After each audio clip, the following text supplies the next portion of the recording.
Thank you all so much for coming out tonight to Seven Stages. My name is Charles Swint. I'm the Director of Marketing here at Seven Stages, and just wanted to take a few quick moments.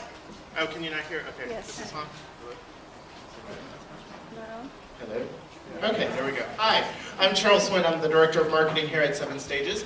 And we just wanted to take a few moments to, first of all, thank you all so much for coming out and coming into our home. We really appreciate you coming out and supporting Georgia Wand. We have had the great honor and privilege and joy to work with Georgia Wand and to host events like this over the years, and we've had so much fun working with Courtney and Bobby, and just the wonderful work that they do just means so much, and it's a part of who we are as Seven Stages to support organizations like Georgia Wand. So we are so glad to have you all here. And just wanted to let you know about a couple of things that are going on here at Seven Stages. We have, as you can tell, we are a theater, and we do shows. So we do have a show that's coming up in March. It's called Hidden Man, and it's a fantastic show. If anyone out there is an art lover, especially folk art, we have a show that talks about the true story of Robert Shear, who is a Kennesaw State University professor, and Howard Finster, who's a folk artist at Paradise Gardens up in North Georgia, and there's sort of a natural and uncanny relationship that they had with each other. It's a fascinating show, it's a wonderful show, and it's in co-production with UGA. So we would love to see all of you come back and see that as well. But that is not why you're here. You're all here for the real State of the Union. Yes. So I am going to turn it over to Doug. Thank you.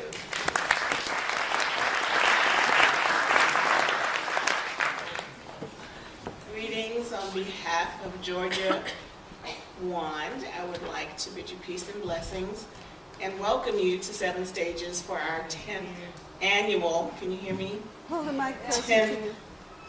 can you hear me now? Yes. Okay. Our 10th annual Real State of the Union. Yeah.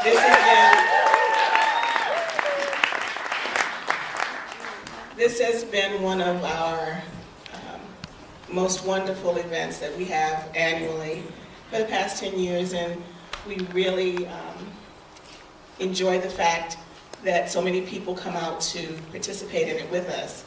And tonight, I would like to recognize our elected officials, and I know State Senator Nan Orak is in the audience.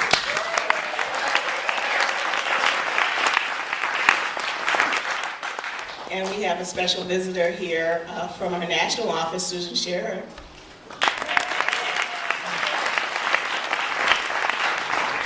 And we hope that you enjoy this and take away everything that you need to take away with it. And I would like to bring up our wonderful Courtney Hanson.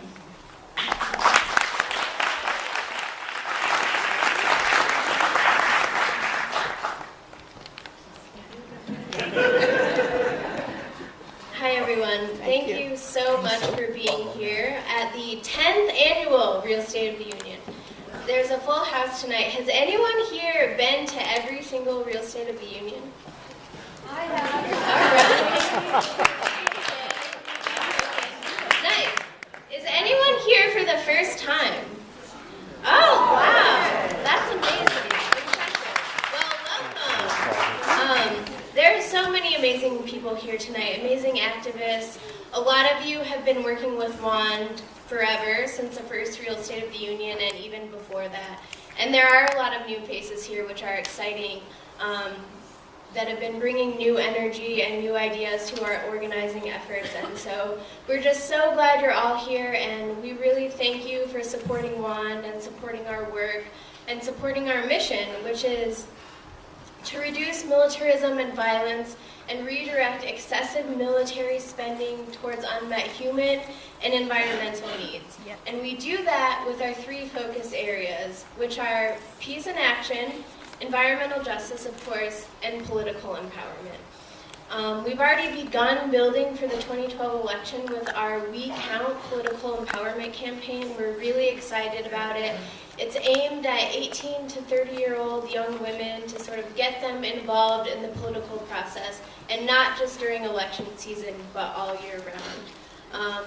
We really encourage women to take a stance on not just WAND's issues, but but the issues that matter to them, the issues that affect themselves and their communities. And we strive to make women's voices heard. And we know that sometimes that means speaking with elected officials under the Gold Dome or in Washington, D.C. And sometimes that means protesting on the street corner or occupying public spaces, but both are important. For 2012, we're going to be focusing heavily on voter registration, mobilization, and education, and obviously that's where the real State of the Union comes in. This event for 10 years has been helping us sort of take the State of the Union and the national budget priorities and interpret them so we can understand what they mean to us, what they mean for our actual lives. So let's go back a minute to 10 years ago when it all started. It was 2002, the U.S. was threatening war on Iraq, and the progressive community in Atlanta was outraged. First, they were outraged because we were about to go to war. And then they were outraged because the media wasn't really covering it. And when they weren't really challenging the assumptions about why this war was going to happen. That was, except for Jay Bookman and the AJC.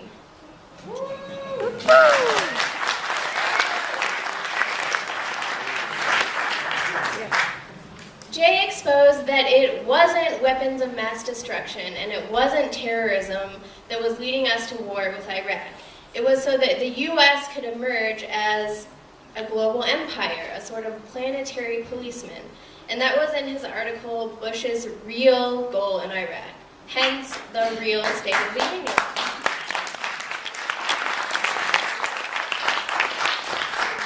So Georgia Wan asked Jay to come and speak and talk about what he was writing about and educate us, and he did.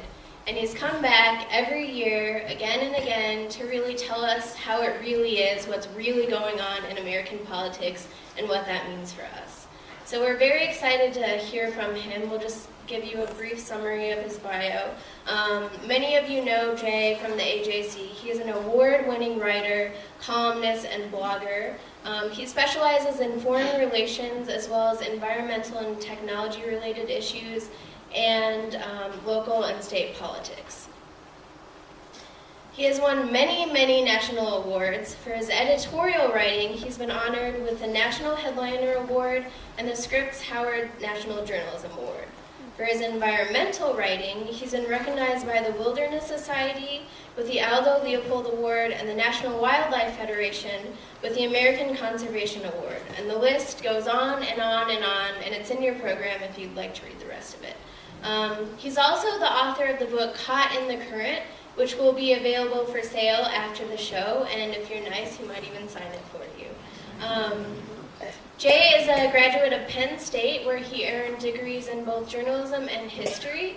He's lived in Atlanta since about 1990, and he and his wife Julie have 2 daughters. So without further ado, Jay Bookman.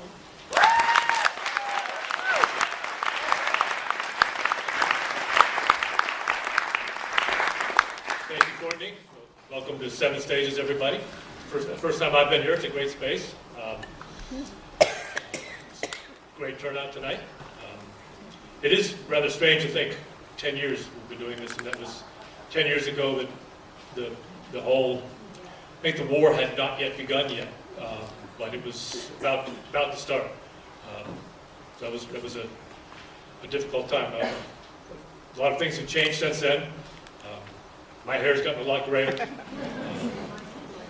I'm a little concerned though, because Bobby Paul hasn't changed any at all. And I'm not quite sure how she's pulling that one off. I wanted to start off tonight with just a kind of a mental exercise, a little get your imagination going. Let's pretend, just theoretically, that you're the manager of a presidential campaign. You're someone like, say, Karl Rove, but you're not actually Karl Rove. This is supposed to be a fantasy, not a nightmare. Okay? So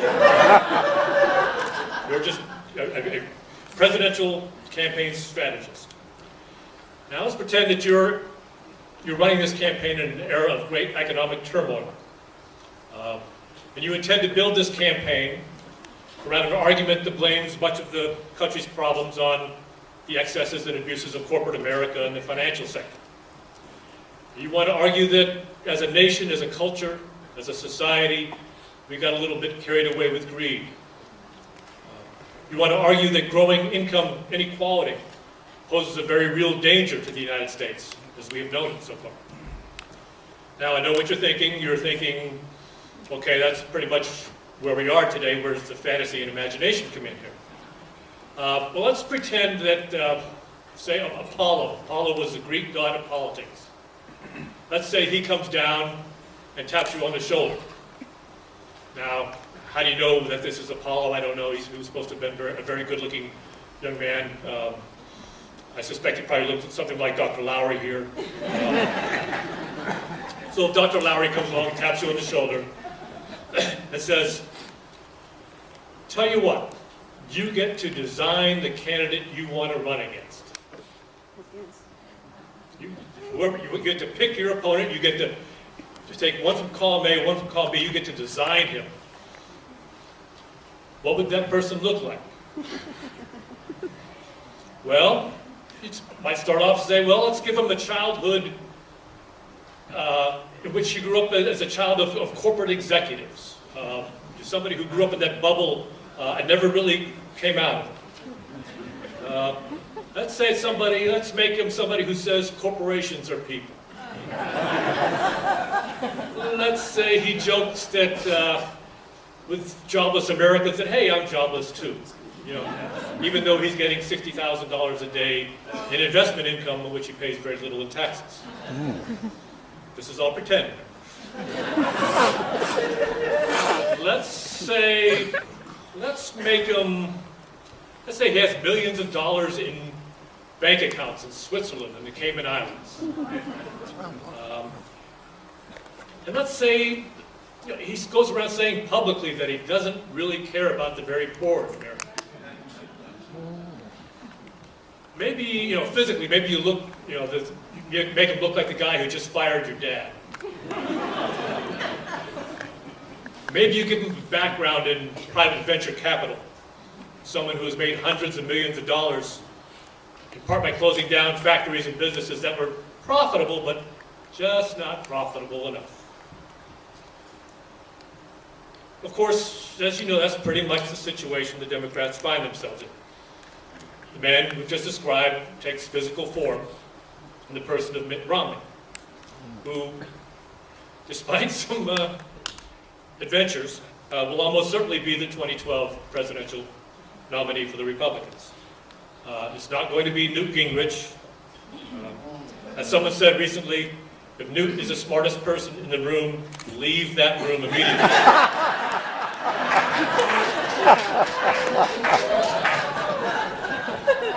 It's not going to be Rick Santorum, sweater vest and all. I mean, he makes Pat Boone seem like Elvis Presley. He's not going to be our next president. It's going to be Mitt Romney, which means in a way that the Democrats have been given a great gift. In Mitt Romney, they face a man who basically epitomizes the argument that they're going to attempt to make to the voters of America. Now, how did that happen? This is a moment of great opportunity for the Republicans. How is it that they've produced a field so lackluster that Mitt Romney is their only alternative? Paul McGallow, the Democratic consultant, an actual Democratic political strategist, said the other day that when I look at the economy, I think Obama can't win. But when I look at the Republicans, I think he can't lose. So how did that come about?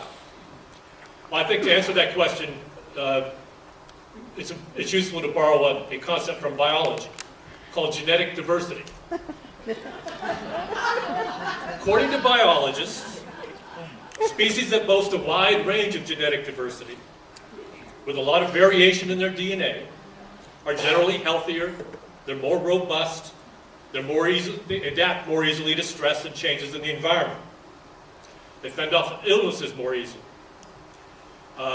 Genetic diversity is why when you adopt a mongrel at the Humane Society, it's probably going to be a healthier dog than the dog you spent $500